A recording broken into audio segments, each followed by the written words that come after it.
नमस्कार, आप देख रहे हैं रीवा दर्शन। मैं हूं पे द्विवेदी। आइए जानते हैं क्या है आज की प्रमुख खबरें।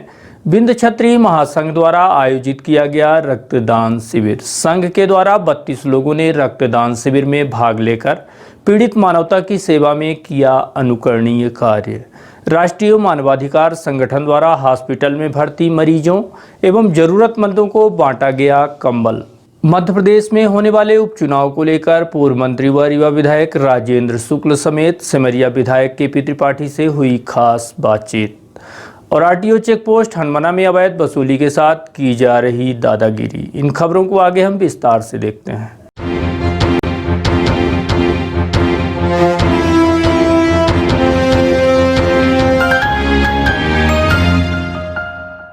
बिंद क्षत्रिय महासंघ द्वारा भारतीय रेड क्रॉस सोसाइटी में आयोजित की गई रक्तदान शिविर। रेड क्रॉस सोसाइटी के चेयरमैन डॉक्टर सज्जन सिंह के मार्गदर्शन में बिंद क्षत्रिय महासंघ के तत्वावधान में बृहद रक्तदान शिविर का आयोजन किया गया। इस अवसर पर प्रमुख रूप से तालाकोठी के Kunwar Man Singh, Devendra Singh, DP Singh, doctor Alok Singh, deputy collector RD Singh समेत अन्य गणमान्य जन मौजूद रहे। रक्तदान शिविर रेड क्रॉस सोसाइटी के चेयरमैन डॉक्टर सज्जन सिंह के मुख्य आतिथ्य में आयोजित की गई। इस दौरान अध्यक्षता तालाकोठी कुंवर मान सिंह ने की। आयोजित शिविर के माध्यम से 32 यूनिट ब्लड डोनेट किया गया। रक्तदान शिविर बिंद क्षत्रिय महासंघ के प्रदेश संयोजक रावेंद्र सिंह बघेल के नेतृत्व में आयोजित की गई, जिसमें संगठन के दर्जनों पदाधिकारियों ने बढ़ चढ़कर भाग लिया और पीड़ित मानवता की सेवा में अपना विशेष सहयोग देकर पुण्य का कार्य किया है। ऐसा माना जाता है कि रक्तदान महादान है। रक्तदान करके हम किसी को जीवन दान देते हैं। ऐसे में हमारे समाज को बढ़ चढ़कर ऐसे आयोजनों के माध्यम से निरंतर रक्तदान करते रहना चाहिए। आयोजित रक्तदान शिविर के संबंध में कुंवर मान सिंह व बिंद क्षत्रिय महासंघ प्रदेश संयोजक रावेंद्र सिंह बघेल ने जानकारी दी है। रक्तदान शिविर बिंद क्षत्रिय संगठन द्वारा किया जा रहा है। इनमें युवकों हैं, अपना के छत्राणी लोग हैं, ये सब बढ़ चढ़ के हिस्सा ले रहे हैं। कितने लोगों की रक्तदान? 15-16 लोग दे चुके हैं। 4-5 छत्राणियों ने दे दिया है। अभी और हैं, क्योंकि यहाँ पे 2 ही बेड हैं, 2 पुरुषों के लिए, 2 महिलाओं के लिए, इसलिए थोड़ा टाइम लग रहा है। संभावना ये है कि 40-50 लोग रक्तदान करें। परम आदरणीय डॉक्टर सज्जन सिंह जी के आदेशानुसार और उनकी अध्यक्षता में बिंद क्षत्रिय महासंघ द्वारा तत्वाधान में ये ब्लड डोनेशन दिया जा रहा है और भारी मात्रा में यहाँ उत्साह देखने को मिल रहा है। आप देख ही सकते हैं, अभी तक करीबन 23-24 लोग ब्लड डोनेशन दे चुके हैं, जिसमें हमें प्रोत्साहित करने के लिए हमारे रीवा के सारे वरिष्ठ यहाँ पधारे हुए हैं। तालाकोठी कुंवर मान सिंह जी, स्वयंवर विवाह घर से आपके देवेंद्र सिंह जी, डीपी सिंह जी, डॉक्टर आलोक सिंह जी, नागेश सिंह जी लाला, deputy collector RD Singh ji, कई वरिष्ठ सारे लोग आज पधार रहे हैं, अभी आते भी जा रहे हैं हम लोगों को प्रोत्साहन करने के लिए। और महिलाओं ने, जिनमें हमारे बढ़ चढ़ के हिस्सा लिया है, हमारी जिला अध्यक्ष सुषमा सिंह जी के नेतृत्व में काफ़ी महिलाएं आई हुई हैं। अभी तक 7-8 महिलाएं हमारी दे चुकी हैं और भी देने की इच्छुक है महिलाएं हमारी पहुंच रही हैं। हमारा नाम रावेंद्र सिंह बघेल, प्रदेश संयोजक जिला अध्यक्ष बिंद क्षत्रिय महासंघ। ये रक्तदान का शिविर है और क्षत्रिय और छत्राणी समाज के लोगों ने ये शिविर का आयोजन किया है भारतीय रेड क्रॉस सोसाइटी रीवा के साथ मिलकर। बड़ी खुशी की बात है। आपको जैसा मालूम है, आप रीवा में रहते हैं, कि यहाँ पर अस्पताल में ब्लड की बहुत कमी है और ख़ास करके कोरोना काल की वजह से और भी ज़्यादा कमी हो गई है। तो ये जो क्षत्रिय और छत्राणी समाज का जो ये कार्यक्रम है, इस अवसर पर बहुत ही महत्वपूर्ण है और इससे कम से कम जिनको रक्त की कमी की वजह से जिनके ऑपरेशन टल रहे हैं, जिनकी मृत्यु हो रही है, उनके लिए अभयदान है। जैसा कि आप जानते हैं कि दुनिया में रक्त जो है वो किसी फैक्ट्री में नहीं बनता है। रक्त से मानव में ही ट्रांसफ़र किया जाता है। लेकिन एक प्रॉब्लम ये है कि लोगों के दिमाग में एक बात बहुत पुरानी बैठी हुई है कि खून देने से कमजोरी आती है, जबकि ऐसा नहीं है। खून अगर आप आज देते हैं तो 48 घंटे 60 घंटे के अंदर फिर उतना रक्त बन जाता है, और बार अगर आप 3 महीने के अंतराल से खून देते हैं तो उससे आपका स्वास्थ्य बहुत अच्छा रहता है। आप देखे होंगे बहुत से लोग रीवा में हैं जिन्होंने 50 दफ़ा 60 दफ़ा 100 दफ़ा दिया हुआ है। तो ये जब तक ये भ्रांति दूर नहीं होगी तब तक ये समस्या जो है वो बनी रहेगी। अभी आप देखिए, अगर आप अपने भाई बहन माता पिताजी को ब्लड नहीं देंगे तो दूसरा क्यों देगा। लेकिन उसके बावजूद भी बहुत सी समाज सेवी संस्था हैं जिनको आप जानते हैं कि उनके रेगुलर प्रयास से ही ये जो थोड़ी बहुत जो व्यवस्था कंट्रोल में है वो उनके प्रयास से है, और वही जो समाज सेवी संस्था जो रक्तदान में महत्वपूर्ण भूमिका निभा रही है वो बधाई के पात्र हैं। और इसी कड़ी में अभी जो ये विंध्य क्षत्रिय और क्षत्राणी समाज के लोगों ने करीब 20-25 लोगों ने दे दिया है ब्लड, और ये संख्या 40-50 तक पहुंचने की पूरी संभावना है। राष्ट्रीय मानवाधिकार संगठन द्वारा हॉस्पिटल में वितरित किए गए कंबल। ठंडी का मौसम आ चुका है, ऐसे में हॉस्पिटल में एडमिट गरीब और ज़रूरतमंदों के सामने ठंड से बचने का खास इंतजाम नहीं देखा जा रहा है, जिसकी पूर्ति करने राष्ट्रीय मानवाधिकार संगठन रीवा के तत्वावधान में ज़रूरतमंदों को कंबल वितरित किए गए हैं। मंगलवार को संगठन के समस्त पदाधिकारियों ने संजय गांधी हॉस्पिटल के अधीक्षक डॉक्टर एसपी गर्ग को कंबल सौंपकर पीड़ित मानवता की सेवा में अनुकरणीय कार्य किया है। आपको बता दें कि राष्ट्रीय मानवाधिकार संगठन द्वारा समय समय पर जरूरतमंदों की सेवा में तत्परता से कार्य किया जाता है। इस नेक कार्य के लिए हॉस्पिटल अधीक्षक डॉक्टर एसपी गर्ग ने संगठन समेत संगठन के पदाधिकारियों को बधाई दी है और इस पहल को सराहनीय कदम भी बताया।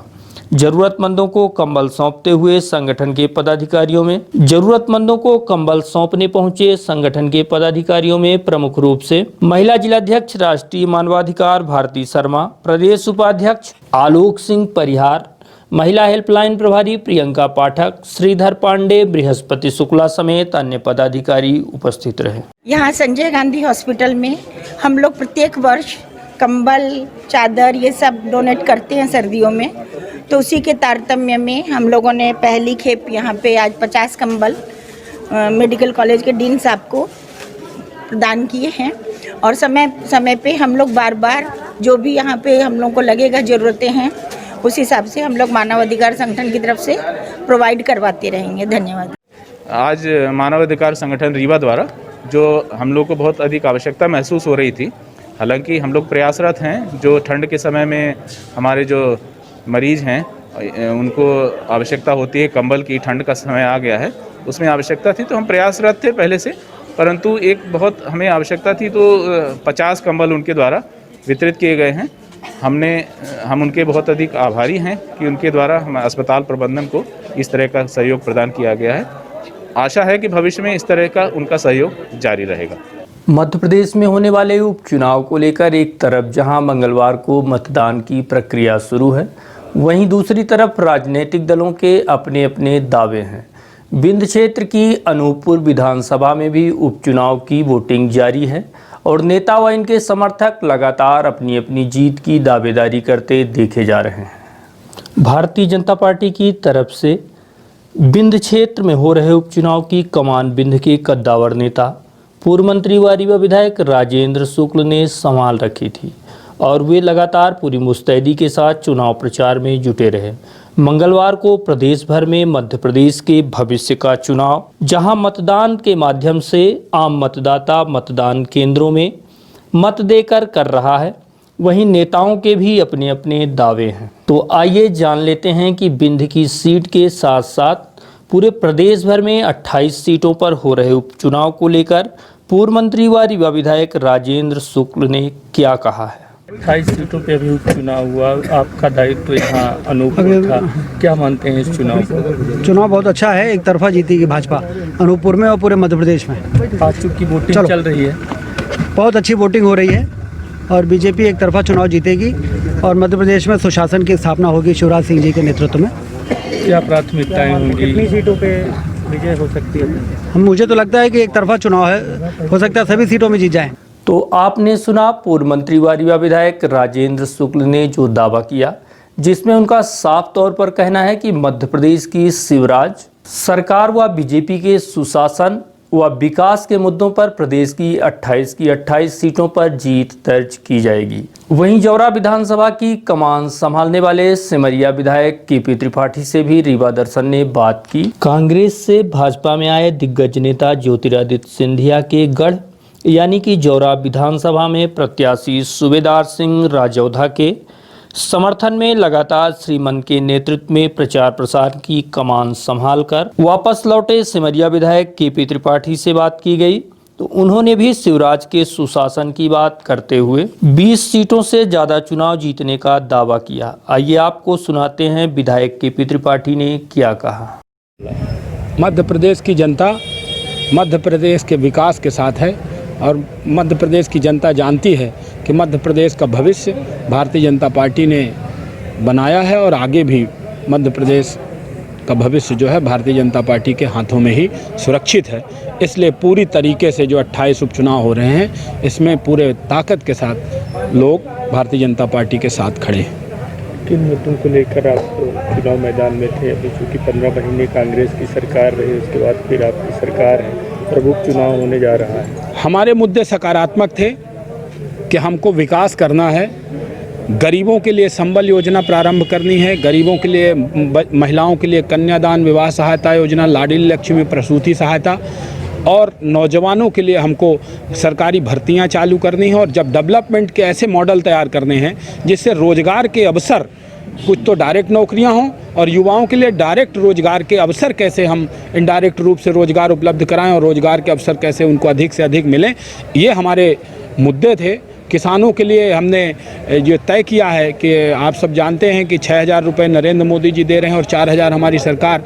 पूरे देश में सिर्फ मध्य प्रदेश एक ऐसा राज्य है जहां किसानों के खाते में 10,000 रुपये देने का काम इस कोरोना काल में भी शिवराज सिंह चौहान जी ने किया है। हमारे तो किसानों के लिए फसल बीमा जैसी योजना, किसानों के सर पर जो ऋण का बोझ, ऋण माफ़ी करके और ऋण का बोझ गठरी लाद दी गई थी, उस गठरी को उतारने का काम मुद्दा भी हमारे भारतीय जनता पार्टी के कैसे उसको उतारेंगे, ये हमारे सकारात्मक मुद्दे थे। और कांग्रेस की 15 महीने की असफलता, चाहे वो नौजवानों के साथ बेरोजगारी भत्ता के वादे का छल हो, चाहे वो 51,000 बोल के और एक भी कन्यादान विवाह सहायता योजना नहीं, चाहे तीर्थ दर्शन योजना बंद करने का मामला हो, चाहे संबल योजना बंद करने का मामला हो, और चाहे रेत, खनिज और शराब माफिया और जो ट्रांसफ़र उद्योग रहा हो जिस कदर से, वो सारे मुद्दे न कांग्रेस को भारी पड़े हैं जो उन्होंने पिछले महीने 15 महीनों में कुकृत्य किए थे कमलनाथ जी और कांग्रेस सरकार ने, वो उनको भुगतने पड़ेंगे इस उपचुनाव में। 28 में कितनी सीटें आप लेके आ रहे हैं? 20 के आसपास हम जीत रहे हैं। रीवा की राजनीतिक में क्या रहेगा अगर भाजपा सरकार पर? रीवा और विंध्य का भविष्य, जब जब भारतीय जनता पार्टी की सरकार बनी है, विकास के पथ पर विंध्य और रीवा अग्रसर हुआ है। कांग्रेस ने हमेशा विंध्य और रीवा के साथ सौतेला व्यवहार करने का काम किया है और हमें विकास के पथ पर पीछे धकेलने का काम किया था। 15 महीनों में कांग्रेस ने यहाँ की सड़कें, बड़ी बड़ी सड़कें ले जाकर मालवा अंचल में पटक दिया था। विकास के कार्य, चाहे वो माखनलाल चतुर्वेदी विश्वविद्यालय हो, चाहे हमारे सिमरिया क्षेत्र की 2 उन्नत पुलें बनते उनका काम धीरे करने का काम हो, चाहे रिवर फ्रंट का काम हो, ऐसे सारे कामों को बंद करने का पाप जो है कांग्रेस की सरकार ने किया था और रीवा और विंध्य के साथ अलग से उन्होंने विश्वासघात करने की कोशिश की थी। वो उनको इस उपचुनाव हमारी सरकार बन गई है। रीवा का भविष्य उज्जवल है, सुरक्षित है, हम विकास के पथ पर अग्रसर होंगे।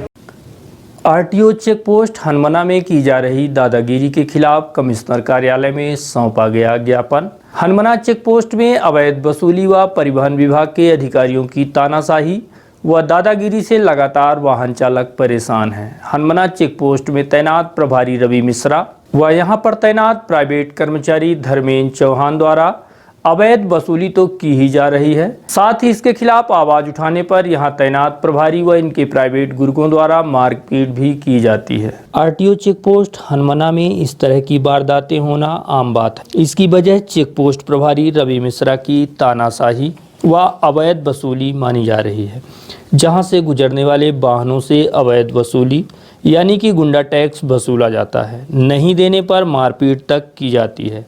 इस घटना के शिकार हुए अरविंद कुमार दुबे मंगलवार को मारपीट व प्राइवेट गुर्गों की गुंडेगर्दी की शिकायत लेकर कमिश्नर कार्यालय पहुंचे और हरमना चेक पोस्ट में हो रहे खुलेआम भ्रष्टाचार को लेकर ज्ञापन सौंपा और अपने साथ हुए घटनाक्रम का हाल बयां किया। पर गाड़ियां अपनी चलती है, 4-5 गाड़ियां हैं तो उनको रोक करके परेशान किया जाता है। पैसा लेते हैं 700 रुपये, किसी से 800 रुपये। रात में रोक देते थे, सुबह जाते थे जो है तो फिर छोड़ देते थे। उसके पहले तो हुआ कि आप आकर अधिकारी से मिल लीजिए। तो मिलने के लिए वहाँ पर गए तो वहाँ बाहर बैठे थे धर्मेंद्र चौहान।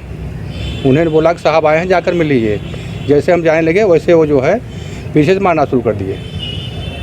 आपको बहुत ज़्यादा मारपीट मैंने किए और यहाँ पर चोट लगी है, उसको आप देख लें। उसके बाद बोले कि अब आप नहीं आएंगे, गाली भी दिए जो है। उन्होंने कहा भाई जब आप नहीं आने देंगे तो नहीं आएंगे, और क्या करेंगे हम। आपने बोला था जाने के लिए, हम अब जाने के लिए जा रहे थे, आपने मारना शुरू कर दिया। उसके बाद फिर दुबे साहब भी थे वहाँ पर जो है, उन्होंने भी जो है ये बोला कि आप मारिए जो है। अब वही तो नहीं समझ में आ रहा है कि क्यों मारे जो है। केवल मिलने के लिए साहब के लिए कहा तो वो जो है मारना शुरू कर दिए। पैसा तो ड्राइवरों से मांगते हैं, हमने कहा इसीलिए हम जा रहे हैं कि साहब से जो है मिल लें। पैसा मांगते हैं जो है 700 रुपये 800 रुपये और बोलते हैं कि हम जो है नहीं जानते उनको, वो अपना बना लिए। कई आदमी को मार चुके हैं, लेकिन हमने नहीं सोचा कि मारना शुरू करते, इसलिए नहीं जाते जो है। 1-2 आदमी लेके जाते, हम अकेले ही गए थे जो है। अधिकारी के सहारे जो है रविंद्र मिश्रा हैं वहाँ के इंचार्ज। उसके बाद राजेंद्र द्विवेदी भी हैं, चेक पोस्ट इंचार्ज। हाँ, चेक पोस्ट इंचार्ज हैं। राजेंद्र द्विवेदी बैठे भी थे। वैध नहीं है, अवैध है वो। माने एंट्री माने उसको बोले जाते हैं कि ना देोगे तभी जाएंगे, तभी गेट पास में लेकर नहीं खड़े रहो एकदम जो है। ये आरटीओ हरमना चेक पोस्ट का मामला है। वो 700 रुपये लेते हैं एक गाड़ी से, किसी से 1000 रुपये लेते हैं, किसी से 1200 लेते हैं। हमारा नाम अरविंद कुमार दुबे है। ये घटना 30 तारीख को 5 बजे जो है 30/10/20 को 5 बजे शाम को हुई है। स्थानीय थाने में क्या आपने रिपोर्ट की है? अपनी रिपोर्ट जो है थाने में जो है 2 तारीख को करवाए, क्योंकि इतना ज़्यादा चोट लग गई थी। तो वहाँ हम चले गए थे घर, ये लोग घर भी भेज दिए थे कि कहीं जाना नहीं और मार खाओगे। तो हम गए थे घर, वहाँ पर अपना दवा कराया रामगंज में। उसके बाद लड़के आए, तब जाकर के हम कल आए तो रिपोर्ट दिए, उसके बाद यहाँ आए। अब चाहते हैं कि इसमें उचित कार्रवाई होनी चाहिए जो है कि ये सब धांधलीबाजी हो रही है इस तरह से और उसको मारपीट हो रही है। तो इसका जो है माने कि जो अच्छा निर्णय निकले वही करिए, जो इसको सुधार हो जाए जो है। इस तरह से जो है माने कि बदतमीजी न की जाए जो है। अगर हम गाली गुप्ता दिए हुए इसकी जांच भी कर लीजिए। अगर हम गाली गुप्ता भी दिए हुए तो फिर जो है उसको भी माने कि हमको दंड दें जो है। अगर हम कुछ गाली गुप्ता भी नहीं दिए, सिर्फ जाकर मिलना चाहते हैं तो क्या मिलने के लिए अपराध कर रहे हैं हम। न्यू इंदौर सेव भंडार सुपर बाजार नवरात्रि व दशहरे के पावन पर्व पर आपके शहर रीवा में सुपर बाजार की एक बड़ी सौगात। अब एक ही छत के नीचे अत्याधुनिक मॉडर्न डेकोरेशन और संपूर्ण सुविधाओं के साथ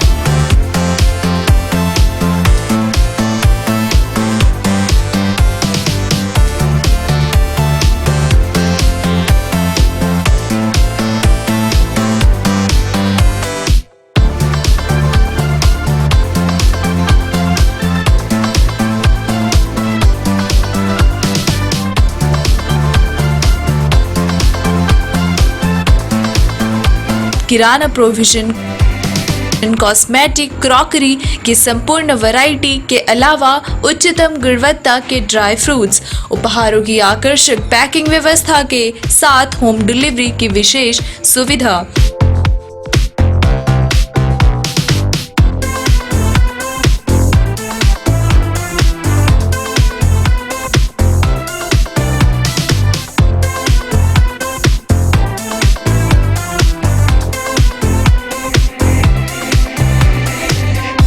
सभी हाउस होल्ड आइटम्स मार्केट से कम कीमत पर, साथ ही 5% की आकर्षक छूट। पता याद रखें, न्यू इंदौर सेव भंडार सुपर बाजार, सिटी टावर, जॉन टावर के पास, कॉलेज चौक, रीवा।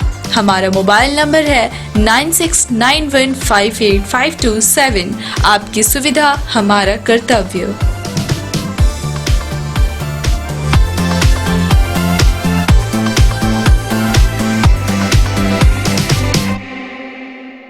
उच्च न्यायालय के आदेशों के बाद भी स्कूल संचालकों की मनमानी बदस्तूर जारी है। अवैध फीस वसूली समेत अन्य व्यवस्थाओं को लेकर अभिभावकों ने रीवा कमिश्नर कार्यालय पहुंचकर मुख्य सचिव मध्य प्रदेश शासन बल्लभ भवन के नाम ज्ञापन सौंपा है। ज्ञापन सौंपने आए अभिभावकों ने आरोप लगाया है कि जेपी नगर में संचालित विद्यालय जय ज्योति, जो कि जेपी इंडस्ट्रीज द्वारा संचालित की जाती है, जो कि मध्य प्रदेश शासन द्वारा प्राप्त माइनिंग लीज की जमीन पर संचालित की जा रही है, जिसे जयप्रकाश सेवा संस्थान ट्रस्ट द्वारा संचालित किया जाता है और विद्यालय की आड़ में प्रतिवर्ष मोटी कमाई की जा रही है। साथ ही शासन को करोड़ों रुपए टैक्स में भी चूना लगाया जा रहा है। इसके बाद भी अभिभावकों को पूरी तरह से लूटने का काम किया जा रहा है। कोरोना काल में विद्यालय पूरी तरह से बंद है, वहीं लोगों के सामने रोजी रोटी का बड़ा संकट खड़ा हो चुका है। बावजूद इसके स्कूल प्रबंधन उच्च न्यायालय द्वारा जारी आदेश की अवहेलना कर खुलेआम अभिभावकों की जेब में डांका डाल रहा है। कमिश्नर कार्यालय ज्ञापन सौंपने पहुंचे अभिभावकों की सुनिए पीड़ा। पुष्पेंद्र मिश्रा है, जो उन्हीं गाँव जेपी के पास का है, और हमारे यहाँ चूंकि हाईकोर्ट के दो बार आदेश पारित हो गए थे, स्कूल जो है कोरोना काल के समय केवल ट्यूशन फीस वसूल करे। 2 बार हाईकोर्ट के इस पे आदेश आ चुके हैं। इसके बाद भी जेपी सीमेंट का जय ज्योति स्कूल है, जो कि माइनिंग लीज की जमीन पे चलता है, और जयप्रकाश सेवा संस्थान एक ट्रस्ट है, जिसके नाम पे करोड़ों रुपए का टैक्स जेपी उसमें रिबेट लेती है शासन से। इसके बाद भी पूरी फीस, ट्यूशन फीस भी वसूली जा रही है, बाकायदे रसीद दी जा रही है। ट्यूशन फीस के अलावा कंप्यूटर फीस, टाई बेल्ट और आपका इंश्योरेंस करवाया गया बच्चे का ज़बरदस्ती, बच्चा एक भी दिन स्कूल गया नहीं, वो सब फीस वसूली जा रही है अनैतिक रूप से। और प्रबंधन द्वारा बहुत ज़्यादा दबाव बनाया जाता है पेरेंट्स को फ़ोन कर करके, जिसके जो फिर न जमा कर पाए, जबकि इसमें कोरोना काल में आधे लोगों को उसने जॉब से निकाल दिया, लोगों को काम पे भी नहीं रखा है, लोग बेरोजगार बैठे हुए हैं, ज़बरदस्ती उन्हीं के बच्चे पढ़ रहे हैं उसी स्कूल में, आसपास के लोकल में। तो उन सबसे फीस का दबाव का वसूलने का दबाव बनाया जाता है अनावश्यक रूप से। ना दिया जाए तो बच्चे को नाम काटने की, एग्ज़ाम न देने की धमकी दी जाती है कि बच्चे को भविष्य खराब हो जाएगा, फीस दोगे तो। टीचरों को जिम्मेदारी सौंप दी गई है कि क्लास की कि अपने फीस वसूलो। बेचारे टीचर पेरेंट्स के घर घर जाके फीस वसूली कर रहे हैं, दिन भर फ़ोन करते हैं अनावश्यक। अब हम खुद ही मार्च से बेरोजगार घर में बैठे हुए, हमारी कोचिंग चलती थी, आज तक नहीं चल रही, शासन ने आज तक नहीं खोली, हम घर में बैठे हुए 6 महीने से। इसके बाद भी अनावश्यक फीस वसूली का दबाव बनाया जा रहा है। इस बार पूरी कंप्यूटर फीस 1500 रुपये हमसे ली गई है वसूल, अप्रैल से लेकर के सितंबर तक की 300 रुपये महीना कंप्यूटर फीस वसूली। चालू भी नहीं हुए, स्कूल चालू नहीं हुए, स्कूल का कोई बच्चा नहीं जा रहा, कहीं से नहीं जा रहा है। और ऑनलाइन भी केवल व्हाट्सएप में पन्ने खींच के किसी कॉपी किताब गाइड के भेज दिए जाते हैं बच्चों को। ऑनलाइन भी एक फॉर्मेलिटी की जा रही है। ऑनलाइन क्लास में कोई रेगुलर क्लासेस थोड़ी ना चल रही, ऑनलाइन क्लासेस चल रही हैं। अभी आप कहाँ अभी हम कलेक्टर साहब को भी दे करके आए जन सुनवाई में। कलेक्टर साहब ने कहा कि शिक्षा अधिकारी को भी एक प्रति दे दीजिए। पहले रिसीविंग करके दे रहे थे कि आप इसको दे दिए, फिर बोर्ड मैंने कहा नहीं सर, प्रतिलिपि हम दे रहे हैं उनको वैसे भी, तो वो रख लिए, बोले आप एक शिक्षा अधिकारी को दे दिए। अभी कमिश्नर साहब रीवा को दिए हुए हैं। अब इसके बाद हम इसको मुख्यमंत्री कार्यालय को फैक्स भी करेंगे, और आपका जिला शिक्षा मंत्री जो है माननीय शिक्षा मंत्री भोपाल बल्लभ भवन, और मुख्य सचिव जो है बल्लभ भवन, तीनों को हम फैक्स भी करेंगे। सर कम से कम 2000 बच्चे हैं, बड़ी स्कूल है सर, छोटी स्कूल नहीं, बड़ी स्कूल है। 2000 से ऊपर बच्चे, मतलब 50 लाख रुपए वसूले जा रहे हैं अनैतिक रूप से। और हाई कोर्ट का 2 बार स्थगन आदेश आ चुका है। कलेक्टर साहब इनकी मीटिंग लेके बता भी चुके हैं कि आपको केवल ट्यूशन फीस वसूली है हाई कोर्ट के नियमानुसार। एक बार सारी स्कूलों की मीटिंग बुलाए थे CBSE, इसके बाद भी लगातार ये वसूल रहे हैं। पंचायत में भ्रष्टाचार का आरोप लगाते हुए स्थानीय लोग बैठे धरने पर। मामला रायपुर करचुलिया जनपद पंचायत के ग्राम बड़ा गांव का है, जहां पर पंचायत भवन के सामने स्थानीय लोगों ने भ्रष्टाचार का आरोप लगाते हुए धरने पर बैठ गए हैं। धरने में प्रमुख रूप से कामरेड लालमणि त्रिपाठी, अभिलाष चौबे, लाल बहादुर सिंह, राममणि दुबे, रोशनलाल साहू आदि लोग बैठे, जिनके द्वारा ग्राम पंचायत पर भ्रष्टाचार का बड़ा आरोप लगाया जा रहा है। आज ग्राम पंचायत बड़ा गांव में ग्राम पंचायत के भ्रष्टाचार के खिलाफ दूसरे आवास योजना का यहाँ कोई भी लाभ नहीं मिला ग्राम पंचायत बड़ा गांव में। तीसरा है पेयजल की यहाँ टंकी बनी है 40 वर्ष से, पानी आज नहीं आ रहा। और दूसरी बात, यहाँ जो बिल में पानी चला तो यहाँ के लोगों से 2-2 हज़ार रुपया कनेक्शन से नाम से ले लिया गया, एक आध माह पानी दिया गया, इसके बाद उसको भी बंद कर दिया गया। ये सब विभिन्न मुद्दों को लेकर आज जो है तो यहाँ धरना अनशन किया जा रहा है। हमारी मांग ये है कि जब व्यापक पैमाने पर ग्राम पंचायत बड़ा गांव में भ्रष्टाचार किया गया, ये सिलचट टोला में चाहे आंगनबाड़ी केंद्र रहा हो उसका अधूरी पड़ी है, वहाँ जो एक बार से लेके सारे यहाँ मोहब्बा वाली रोड में सारे रोड कागज़ में रोड बन गई है, मौके स्थिति में रोड नहीं बनी है।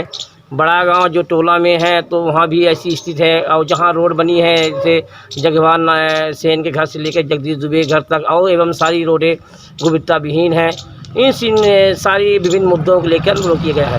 हम लोग एक ज्ञापन जो है तो माननीय कलेक्टर महोदय को ज्ञापन दिए, माननीय मुख्य कार्यपालन अधिकारी जिला पंचायत सीओ रीवा को दिए ज्ञापन। हम लोग जनपद पंचायत रायपुर मुख्य कार्यपालन अधिकारी को ज्ञापन दिए, माननीय कमिश्नर साहब को ज्ञापन दिए। जब ज्ञापन दिए उसमें कुछ कार्रवाई नहीं हुई तब हम लोग यहाँ अंतिम लक्ष्य में ये हुआ कि अब हम लोग धरना एवं अनशन बैठेंगे। आज कोई अधिकारी सक्षम अधिकारी नहीं आया है यहाँ जो है, तो यहाँ के जो अधिकारी है शासन प्रशासन लोग बैठे हैं। ये यहाँ के पंचायत सचिव और सरपंच के भर्रेशाही भ्रष्टाचार के मसीहा हैं, उनके खिलाफ कोई कार्रवाई नहीं कर रहे हैं, उनको संरक्षण दे रहे हैं। हम लोग अभी तो एक आध दो दिन और ऐसे देखेंगे। इसके बाद ही पानी टंकी पीछे बनी है उसमें आमरण अनशन चालू करेंगे। उसकी सारी जवाबदारी शासन प्रशासन की होगी और निरंतर नहीं चलेगा। मेरा ये अनशन धरना प्रदर्शन निरंतर चलेगा। यहाँ का सबका सहयोग है और मेरे साथ बहुत सारे हैं। मान लीजिए अविनाश चौबे जी है, राममणि दुबे जी यहाँ के पंचायत सदस्य हैं, भैया लाल सेन पंचायत सदस्य हैं, बुसेन कोरी की पत्नी वो पंचायत सदस्य हैं, लाल बहादुर सिंह जी हैं, राम नरेश जी है, पंकज जी, मोतीलाल जी, सिन्हा जी, सारे लोग यहाँ हैं। और इस संकल्प से हैं कि हम भ्रष्टाचार के जब तक जांच नहीं होगी हम लोग धरना से उठने वाले नहीं हैं।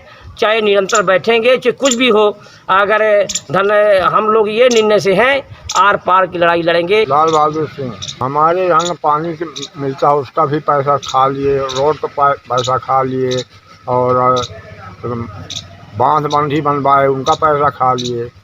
ये सब वो शंकर जी के यहाँ घाट बनवाने के लिए बोले वो नहीं बनवाए, मरघट खाना वो खा लिए। पूरा ये हम पंचायत में चौकीदारी का काम किए, हमारे बीच लगे हुए पानी भर भर के हम उनको सींचा और हमारी वो तनख्वाह भी नहीं दिए। इसलिए हम चाहते कि ये उनके ऊपर उचित कार्रवाई की जाए। राममणि दुबे, पंचायत बड़ा गांव के भ्रष्टाचार के खिलाफ यहाँ कभी बैठक नहीं हुई आज तक। शुरू में हुई 3-4 बार, इसके बाद कभी आज तक बैठक नहीं हुई, ग्राम सभा नहीं हुई। मैं वार्ड का पंच 17 वार्ड का पंच भी हूँ। अगर सरपंच पति द्वारा अगर कोई भी बात पूछी जाए तो मारपीट की जाती है। जो काम नहीं करते उनके खाते में पैसा डाला जाता। भावना तिवारी उनके पति हैं, राकेश तिवारी। अगर उनसे कोई भी बात पूछी जाए तो मारपीट करते हैं। जो बीमार हैं जहाँ भी काम लगा रहता है, कोई काम नहीं करता, उनके खाते में जबरन पैसा डाल के जबरन अंगूठा लगवा के निकालते हैं। अगर कोई बात अगर कह दें तो गुंडागर्दी से मारपीट करते हैं। कभी नहीं मिलती। कभी आज तक मैं इस बारे में 26 जनवरी को बोला भी तो बोलते हैं कि तुम कहीं के नेता हो, कार से मजिस्ट्रेट कलेक्टर ऐसी बात बोलते हैं। हमारे यहाँ रोड बनी है, कागज में रोड बनी है, एक ढेले भी नहीं पड़े हैं। अगर कोई भी कार्य को पूछा जाए तो सरपंच पति द्वारा गुंडा बुला के मारपीट किया जाता है। हाँ, 2 बार की गई, मैंने उसका थाने में रिपोर्ट भी किया, थाने से कोई कार्रवाई नहीं हुई। एक बार मैंने लाइट का बिल जमा करने गया था तब हुई मारपीट। एक बार उसके पहले हमने मतलब अवैध पैसा निकाल रहे थे सरपंच से यहाँ बुला के मशीन से, हमने उसको में छेड़खानी किया कि क्यों ये काम करने नहीं जाते, इनके खाते में क्यों पैसा डाला जाता है, क्यों निकाला जाता है। इस बारे में मारपीट की, उसकी भी हमारे पास नकल रखी है। कार्रवाई नहीं, कोई भी कार्रवाई नहीं। मध्य प्रदेश शासन व महिला बाल विकास एवं बाल विकास भोपाल द्वारा आयोजित राज्य बाल श्री कला प्रतियोगिता में ऑनलाइन शामिल छात्रों द्वारा सुगम संगीत, चित्रकला समेत अन्य कार्यों में उत्कृष्ट कार्य किया गया है।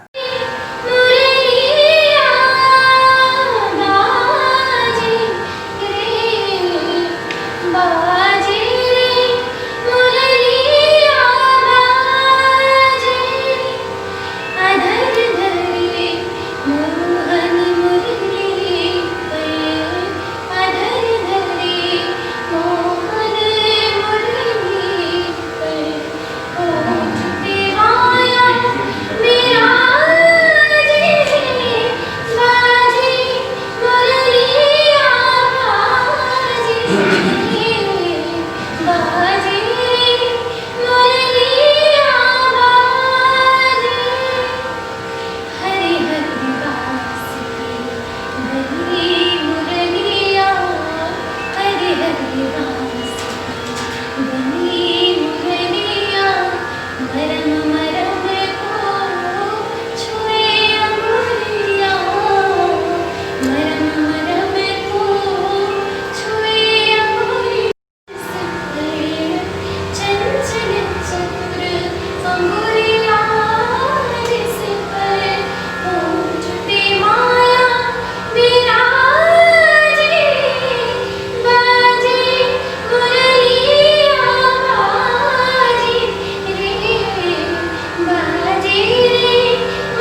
आयोजित प्रतियोगिता में 5 वर्ष से 11 वर्ष आयु वर्ग के प्रतिभागी शामिल हुए तथा दूसरे वर्ग में 11 से 16 वर्ष आयु वर्ग के प्रतिभागी शामिल रहे, जिनके द्वारा कोरोना काल में ऑनलाइन सृजनात्मक व कलात्मक अन्य गतिविधियों से जुड़कर इस प्रतियोगिता के माध्यम से बेहतर कार्य किया गया। दीक्षा मिश्रा है, मैं रीवा मध्य प्रदेश से हूँ। मध्य प्रदेश शासन द्वारा आयोजित राज्य स्तरीय बालश्री प्रतियोगिता अभी जो हाल ही में हुई थी, उसमें सुगम संगीत में सीनियर वर्ग में मेरा प्रथम स्थान प्राप्त हुआ है मुझे। मैंने शुरुआती दौर पे रघुवीर सरन श्रीवास्तव जी से लाइट म्यूज़िक सीखा, फिर classical music doctor Nagendra Shukla sir से सीखा और फिर बाल भवन से भी मुझे अंजू मैडम ने बहुत कुछ बताया। श्रेय मैं सभी गुरुजनों को दूंगी। फादर मेरे ऑटो ड्राइवर थे, अभी तो कुछ नहीं करते, अभी फार्मर है। मैं 12th में हूँ, एक्सीलेंस स्कूल में। इस प्रतियोगिता के संबंध में बाल भवन के सहायक संचालक रमेश कुमार रजक से बात की गई तो उन्होंने बताया कि इस प्रतियोगिता में शास्त्रीय संगीत गायन में भाग लेकर शैली द्विवेदी ने प्रथम स्थान हासिल किया है। इसी तरह से सुगम संगीत में दीक्षा द्विवेदी ने भी प्रथम स्थान प्राप्त किया है। इसके अलावा चित्रकला, सुगम संगीत समेत अन्य कलाओं में रीवा के छात्रों ने बेहतर प्रदर्शन किया है।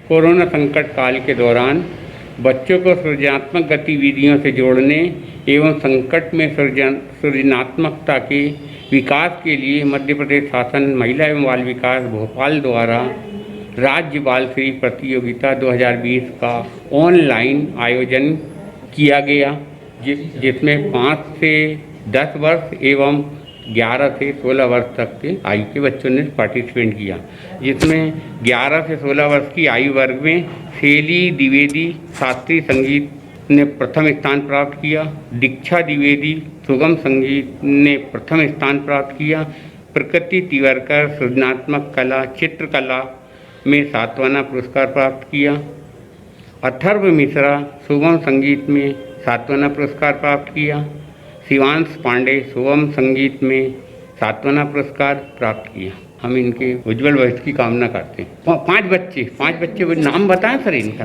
नाम? जी सब बाल भवन रीवा बाल। हॉस्पिटल कैंपस से हटाए जाने के बाद प्राइवेट एम्बुलेंस संचालकों ने अनिश्चितकालीन हड़ताल की घोषणा की है और इसी तारतम्य में दर्जनों की संख्या में एम्बुलेंस चालक पूर्व मंत्री व रीवा विधायक राजेंद्र शुक्ल के आवास पर अपनी फरियाद लेकर पहुंच गए। पूर्व मंत्री व रीवा विधायक राजेंद्र शुक्ल के आवास पर अपनी फरियाद लेकर पहुंचे एम्बुलेंस चालकों ने अपनी पीड़ा बताई और कहा कि हम लोग शहर व आसपास के क्षेत्र में होने वाली घटनाओं के बाद जहां शव लाने का कार्य करते हैं, वहीं विशेष परिस्थितियों में भी तत्परता से कार्य कर रहे हैं। ऐसी स्थिति में अगर अस्पताल प्रबंधन एम्बुलेंस चालकों के साथ ऐसी ज्यादती करेगा तो इनके सामने रोजी रोटी का भी संकट खड़ा हो जाएगा।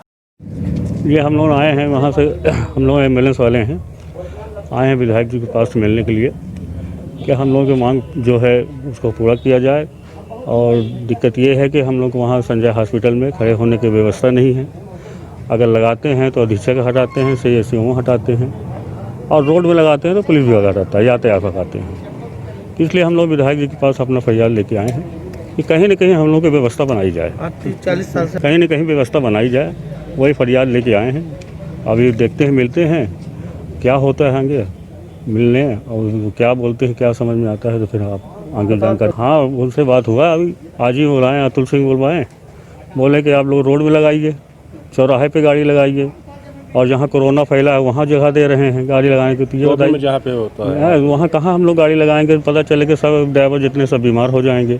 रोड में लगाएंगे तो यातायात परेशान करेगा। भाई सर, हम लोग भी इंसान हैं। सही जगह कहीं, सही एक जगह अंदर कहीं हम लोग को व्यवस्था बनाया नहीं जा रहा है, तो हम लोग जाएँ तो जाएँ कहाँ जाएँ? अब कोरोना की जगह में 20 साल के बीमार हो जाएंगे वहाँ। हम लोग मांग कर रहे हैं, 22 मालिक हैं, 22 मालिक में जब 11 गाड़ियों का हम लोग को संजय हॉस्पिटल तरफ दे दिया जाए जहाँ उनके समझ में आता है, और 11 गाड़ी इधर पुरानी वाली हॉस्पिटल में, गांधी में हाँ रखें। उसको आज ही बताए हैं, अभी अतुल साहब रहे, त्रिपाठी साहब रहे, आज ही बताएं हमने। तो ये चीज़ नहीं मांग कर रहे हैं, वो बोल रहे हैं कि नहीं ये 5 गाड़ियाँ लगा ली, आप सुलस कम्प्लेक्स जो है पुरानी हॉस्पिटल तरफ उधर लगा लीजिए, पुराने हॉस्पिटल जो हॉस्पिटल चौराहा है वहाँ लगा लीजिए। अब हॉस्पिटल चौराहे में जो रोड है, ट्रैफिक जाम होगा, वहाँ कहाँ हम लोग खड़ा कर लें? अभी तो हम लोग हड़ताल में हैं साहब, और जब तक अगर हम लोग की ना मांग पूरा होगा तभी तो हम लोग हड़ताले में हैं। हमारा नाम लाला भाई है।